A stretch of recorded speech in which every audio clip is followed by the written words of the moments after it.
Sir, ಈಗ ನಾರ್ಮಲಾಗಿ ಚುನಾವಣೆ ಮಾಡಬೇಕಂದ್ರೆ ದುಡ್ಡು ಬೇಕಾಗುತ್ತೆ. ಆದರೆ ಈ ಒಂದು ಸಂಘದಲ್ಲಿ ಸುಮಾರು ಈಗ ದುಡ್ಡೇ ಇಲ್ಲ ಅಂತಾರೆ. ಮತ್ತು ಚುನಾವಣೆ ಮಾಡಬೇಕಂದ್ರೆ 80 ಲಕ್ಷದಿಂದ 1 ಕೋಟಿ 1.5 ಕೋಟಿ ಹಣ ಬೇಕಾಗುತ್ತೆ. ಹೌದು ಸರ್, ಈಗ ಸಂಘದಲ್ಲಿ ಹಣ ಎಷ್ಟಿದೆ ಮತ್ತು ಇದೆಯಾ ಹಣ ಅಂತ? ಹಣ ಇಲ್ಲದೆ ಈಗ ಏನಾಗಿದೆ, ವಿರೋಧ ಪಕ್ಷದವ್ರು ಏನು ಹೇಳ್ತಾರೆ, ಸಂಘನೇ ರಿನ್ಯೂವಲ್ ಆಗಿಲ್ಲ. ನಮ್ಮ ಇನ್ನೊಂದು ತಂಡದ ಸ್ನೇಹಿತರುಗಳು ತಂಡ ರಿನ್ಯೂವಲ್ ಆಗಿಲ್ಲ, ತಂಡ ಅಸ್ತಿತ್ವದಲ್ಲಿಲ್ಲ, ತಂಡದಲ್ಲಿ ದುಡ್ಡಿಲ್ಲ ಅಂತ ಹೇಳ್ತಾ ಇದ್ದಾರೆ. ಇವತ್ತು ಸಹಕಾರ ಇಲಾಖೆ ಬಂದು ಮಾನ್ಯ ಮುಖ್ಯಮಂತ್ರಿಗಳ ಅಧೀನದಲ್ಲಿದೆ. ಅವರು ಹೇಳೋದು 100ಕ್ಕೆ 100 ಸುಳ್ಳು. ಅಸ್ತಿತ್ವದಲ್ಲಿಲ್ಲದ ಸಂಘ, ನವೀಕೃತವಿಲ್ಲದ ಸಂಘಕ್ಕೆ ಚುನಾವಣಾಧಿಕಾರಿಯನ್ನು ಸರ್ಕಾರ ಹೇಗೆ ನೇಮಕ ಆಗ್ತದೆ? ನವೀಕರಿಸಲಾಗಿದೆ ಸಂಘವನ್ನು.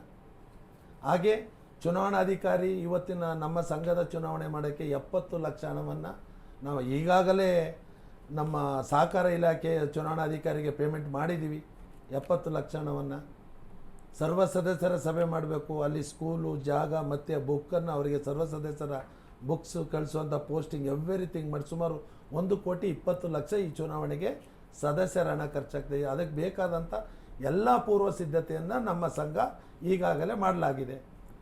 ಸರ್, ಈಗ ಇನ್ನೊಂದು ಏನಂದರೆ, ಈ ಬಾರಿ ಚುನಾವಣೆಯಲ್ಲಿ ಗೆದ್ದು ಬಂದರೆ ಗ್ರಾಹಕರಿಗೆ ಮತ್ತು ನಿಮ್ಮ ಗುತ್ತಿಗೆದಾರರು ಯಾರಿರ್ತಾರೆ ಅವ್ರಿಗೆ ನೀವು ಏನು ಅನುಕೂಲ ಮಾಡ್ತೀರಾ? ಯಾಕಂದರೆ ನಿಮ್ಮ ಒಂದು ವಿಷನ್ ಇರುತ್ತೆ, ಏನು ಮಾಡಬೇಕು ನಮ್ಮ ಗುತ್ತಿಗೆದಾರರಿಗೆ ಅಂತ. ಸೊ ಏನು ವಿಷನ್ ಇಟ್ಕೊಂಡಿದ್ರಿ ಈ ಬಾರಿ ಗೆದ್ದು ಬಂದರೆ?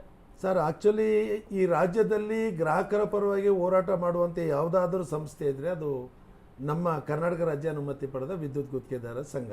ಅದು ಇಂದ್ಲಿಂದನೂ ನಾವು ಗ್ರಾಹಕರ ಪರವಾಗಿಯೇ ಹೋರಾಟ, ಯಾವತ್ತೂ ನಮ್ಮ ಪರವಾಗಿ ಹೋರಾಟ ಮಾಡ್ತಾ ಇಲ್ಲ. ಇವತ್ತು OC ಗ್ರಾಹಕರ ಪ್ರಾಬ್ಲಮ್, ಅದ್ರ ಹೋರಾಟ ಮಾಡ್ತಿರೋರು ಈ ರಾಜ್ಯದಲ್ಲಿ OC ಬಗ್ಗೆ ಯಾವುದೇ ಗ್ರಾಹಕರು ಹೋರಾಟ ಮಾಡಿಲ್ಲ, ಯಾವುದೇ ಬಿಲ್ಡರ್ ಹೋರಾಟ ಮಾಡಿಲ್ಲ, ಯಾವುದೇ ಸಂಘ ಸಂಸ್ಥೆಗಳು ಹೋರಾಟ ಮಾಡಿಲ್ಲ. ಆದರೂ ನಿರಂತರವಾಗಿ ಹೋರಾಟ ಮಾಡಿ ನಾವು ಇಲಾಖೆ ಅಧಿಕಾರಿಗಳು, ಉಪಮುಖ್ಯಮಂತ್ರಿಗಳು, ಮುಖ್ಯಮಂತ್ರಿಗಳನ್ನು ನಿರಂತರವಾಗಿ ಭೇಟಿಯಾಗಿರ್ತಾ ಇರೋದು ವಿದ್ಯುತ್ ಗುತ್ತಿಗೆದಾರರ ಸಂಘ.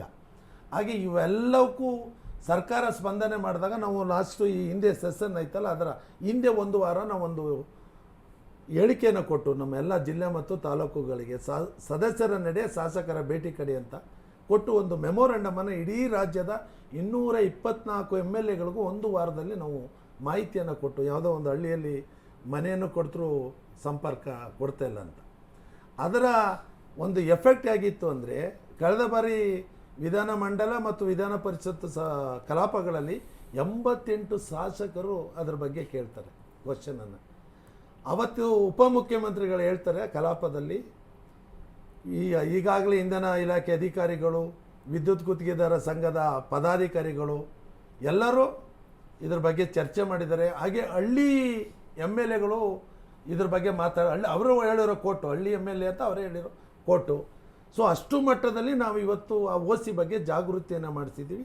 ಆ ಹೋರಾಟದ ಪ್ರತಿಫಲ ಇವತ್ತು 1200 ಸ್ಕ್ವೇರ್ ಫೀಟ್ ಒಳಗಡೆ ವಿನಾಯಿತಿಯನ್ನು ನೀಡಲಾಗಿದೆ.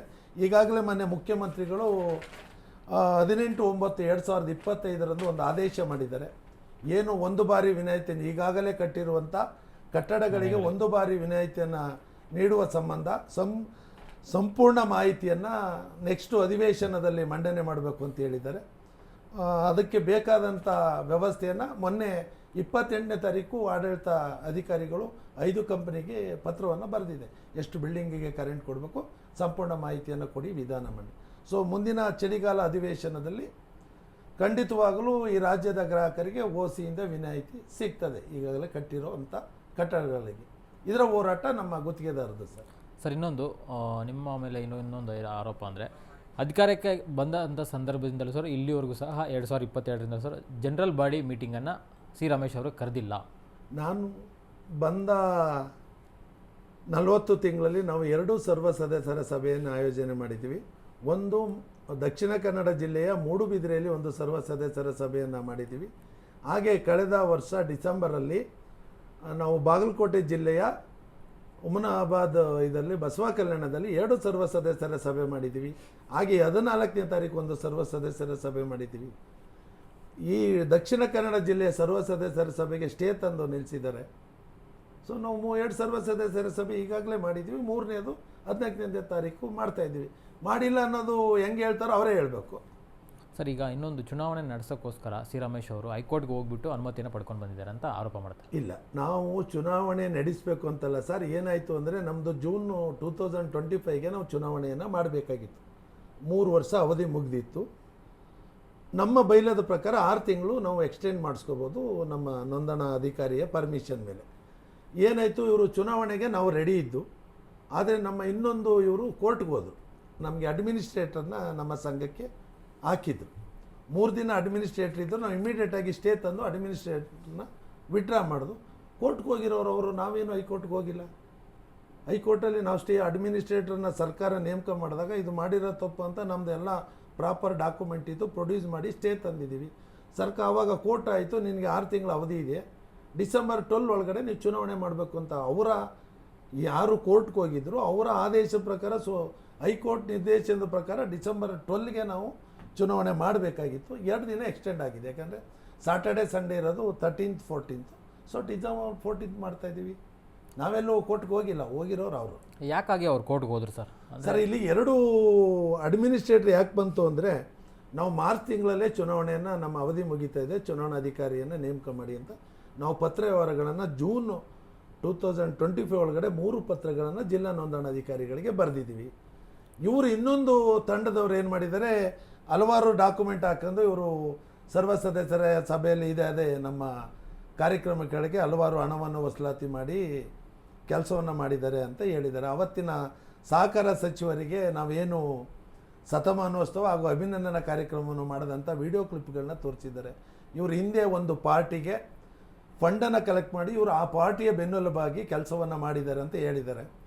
ಆವಾಗ ಅವತ್ತಿನ ಸಚಿವರು ಏನು DRಗೆ ಏನು ಮಾಡೋದು ಸರ್, ಅವಧಿ ಮುಗಿದಿದೆ ಅಂತ ಹೇಳಿದರೆ, ಒಬ್ಬ ಅವರ ಸಹಕಾರ ಇಲಾಖೆ ಅಧಿಕಾರಿ ಸುರೇಶ್ ಗೌಡ್ರು ಅನ್ನೋರನ್ನ ಆಡಳಿತಾಧಿಕಾರಿಯಾಗಿ ನೇಮಕ ಮಾಡ್ತಾರೆ. ಇನ್ನೊಬ್ಬ ಅಧಿಕಾರಿ ನಮ್ಮ ಲೆಟ್ರಿಗೆ ಸೋಮಶೇಖರ್ ಎಂಬುವರನ್ನ ಚುನಾವಣಾಧಿಕಾರಿಯಾಗಿ ನೇಮಕ ಆಗಿದೆ ಅಂತ ಒಂದೇ ದಿನ ಆದೇಶ ಆಗ್ತದೆ. ಅಲ್ಲಿ ಗೊಂದಲ ಏನಾಯಿತು, ನಾವು ಶತಮಾನೋತ್ಸವ ಅಭಿನಂದನಾ ಕಾರ್ಯಕ್ರಮ ಮಾಡಿದಾಗ ಒಂದು ಪಕ್ಷ ಇತ್ತು.